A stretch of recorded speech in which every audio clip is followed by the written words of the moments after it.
自从两姐妹有了玻璃内饰，谭爷爷的工作又增加了一个新的内容——劝架。今天两姐妹的打闹有点激烈了，叶子使出50跳，花花都差点跟着跳了起来。姐妹俩都气喘吁吁了，但都还不停手。花花这一掌看起来软绵绵的，但看她的表情是认真的。叶子居然被花花弄出了狗叫声，看来她今天是把姐姐惹得有点生气了。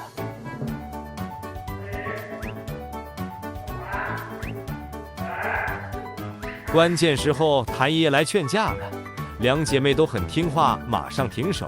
今天两姐妹的 PK 为什么会如此激烈？请大家接着往下看。早上天空中下着雨，两姐妹在外面玩，外场换了一个新的秋千。花花趴在2楼，好奇地看着妹妹玩新秋千。等妹妹一走，花花马上下来体验新玩具。这个秋千用木板代替了以前扎成一排的竹筒，花菊在上面晃了晃，表示对质量很满意，躺起来也更舒服了。来到内室，花花继续来爬秋千，而且她不走前面上，选择从后背爬。花菊抖了一下，好像在给自己上发条。后面叶子也挤上来，两姐妹都喜欢这个小秋千，明明中间有个更大的吊床，但她们就喜欢挤在一起。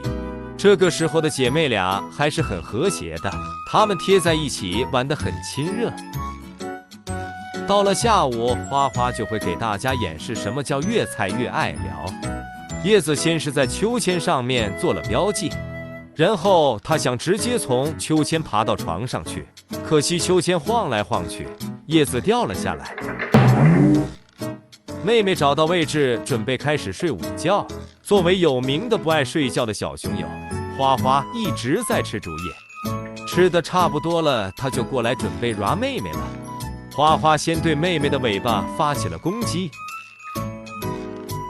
然后她在妹妹背后滚来滚去，像是在热身。可能是早上两姐妹先打闹了一场，叶子睡得很熟。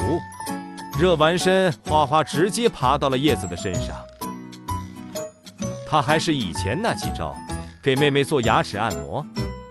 叶子还没睡醒，对姐姐的攻势没什么反应。花花越咬越起劲，但是花菊没想到的是，把妹妹弄醒以后，会迎来叶子的熊来疯。叶子把姐姐压在地上吸猫，花花被压得嘤嘤叫。妹妹不放水，花花完全不是对手。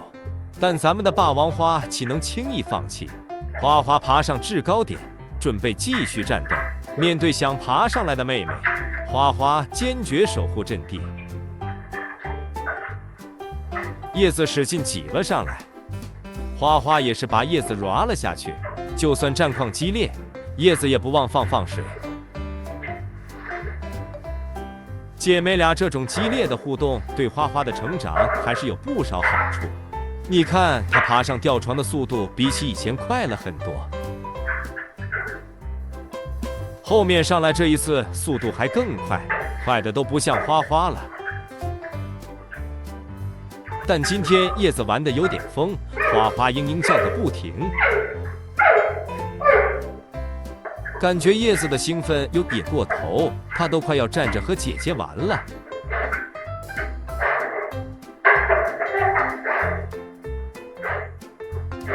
姐妹俩就好像两个小朋友，本来是玩玩闹闹，结果有点过头了。看花花的动作速度就知道她是有点脾气了。花菊今天是霸王花附体了。叶子妹妹虽然今天熊来疯，但还是知道控制力度。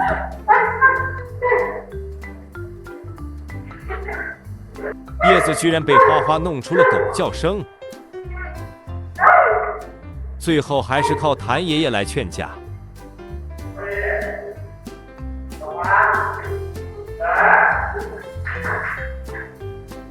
还是爷爷的话好使，两姐妹马上就停手了。